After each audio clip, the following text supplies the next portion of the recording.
o espectro radiômetro eu consigo gerar uma curva contínua da assinatura espectral da vegetação verde e do solo, um solo típico, né, do cerrado, utilizando o espectro radiômetro. Se eu utilizar as imagens do TM, né, que são muito parecidas às bandas espectrais do MODES, eu tenho apenas essa pequena faixa de resposta para analisar, que são as duas principais para se olhar o comportamento da vegetação. Por exemplo, para se fazer a razão entre bandas, né, no caso do infravermelho e do vermelho, que são as duas principais bandas utilizadas para o cálculo do índice de vegetação.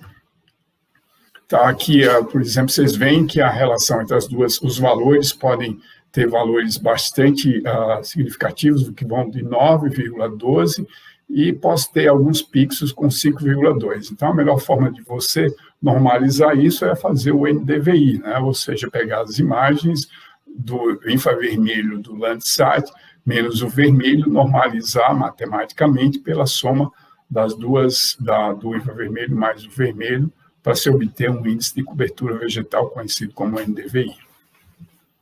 Aqui vocês veem a diferença do NDVI, como, por exemplo, um dos benefícios de fazer essa diferença normalizada entre o infravermelho e o vermelho, é que ele suaviza, né, a topografia, e como você vê na banda 5 do TM, né, ou seja, do Landsat, o contorno aqui muito mais, o contraste, não, a textura aqui, né, mais aguda, e aqui mais suavizada. Esse é um dos benefícios do NDVI. Aqui, novamente, o Parque Nacional de Brasília, e olhando alguns pixels, né, alguma classificação aqui de pixel, que o primeiro que a gente colocou, a água, né, muito baixo aqui, ó, eu estou utilizando a banda 3 e a banda 4 do TM, e fazendo essa correlação entre as duas bandas, de todos os pixels das duas imagens, e atribuindo a correlação entre as duas para o que seria a água, né? Então, esse ponto aqui, ó, representa a represa no Parque Nacional de Brasília. Já esses outros pontos aqui, ó, são áreas específicas, né, que estavam dentro da região e fora da região, né, principalmente áreas possivelmente urbanas, ou solo muito exposto, apareceu aqui na correlação entre esses pixels que estariam relacionados com a imagem.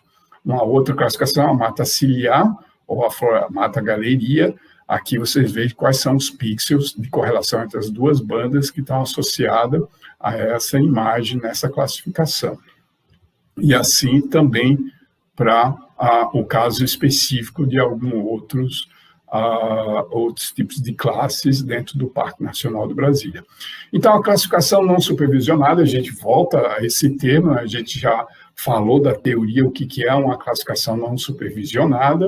Eu estou utilizando agrupamentos, né, análise de dados por agrupamentos, que é o ponto central da classificação não supervisionada, gerou esses agrupamentos a partir de duas bandas espectrais. Quais são os agrupamentos aqui? Ó? Estão definidos em formatos e em cores, né? Então, eu criei grupos, e com esses grupos eu vou calcular os centroides, né?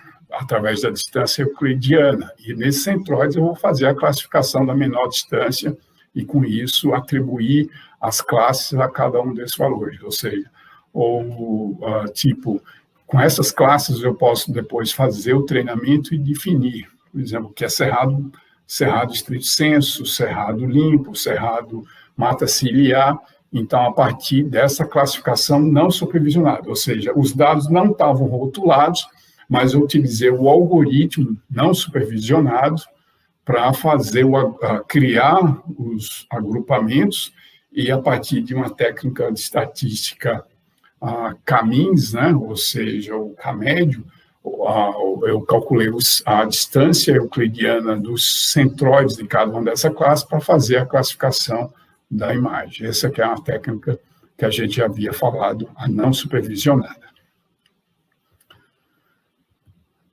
Olhando aqui, né, por exemplo, o que aconteceu, né, com esse agrupamento das classes, aqui é a imagem do satélite, e aqui já é a classificação supervisionada. Vocês veem o ganho da classificação supervisionada em relação a imagem utilizando o RGB, né? Por exemplo, aqui é o RGB verdadeiro, onde que eu estou vendo as cores naturais, como elas são, ou seja, a vegetação muito verde está relacionada com a mata-galeria, aqui os diferentes tipos de cerrado, aqui a represa dentro do Parque Nacional de Brasília, e as áreas com pouco cerrado, né? Ou seja, solo exposto ou misto de áreas degradadas ou já em processo de degradação, mesmo dentro do Parque Nacional de Brasília, você tem áreas em que alguma forma de antropismo pode ter ocorrido ao longo dos anos.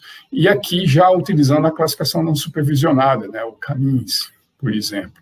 Então, aqui vocês veem a separação dos diferentes tipos de classes. Com essas, a gente pode atribuir. Aqui é a represa, aqui é cerrado, aqui é mata-galeria. Então, isso aqui eu já tenho o rótulo, eu já criei as classes, as categorias, os atributos a partir dessa classificação supervisionada utilizando o CAMINS. Aqui é a classificação supervisionada, a gente vai falar dela.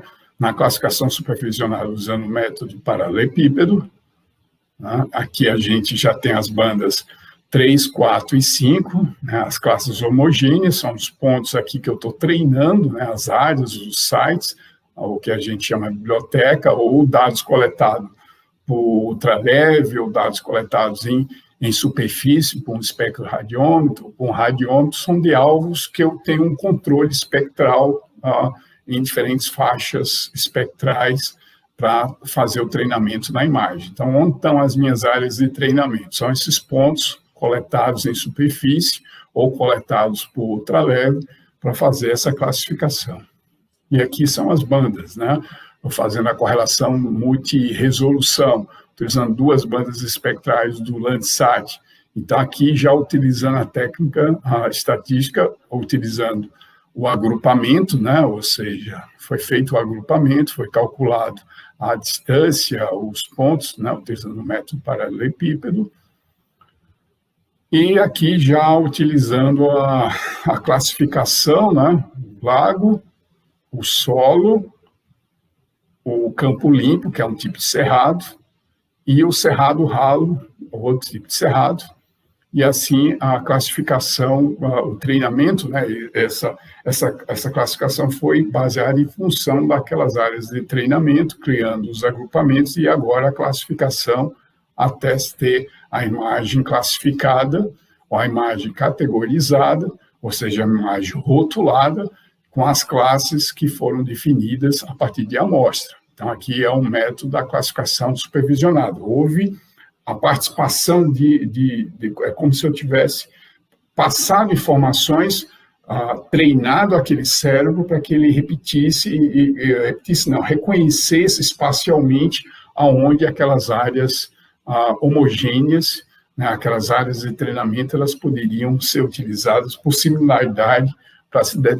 se classificar padrões, né, nessa análise dos dados. Essa aqui é a classificação onde houve a classificação que a gente chama supervisionada, ou seja, rotulada. Eu criei rótulos para fazer essa classificação a partir de treinamentos desses alvos.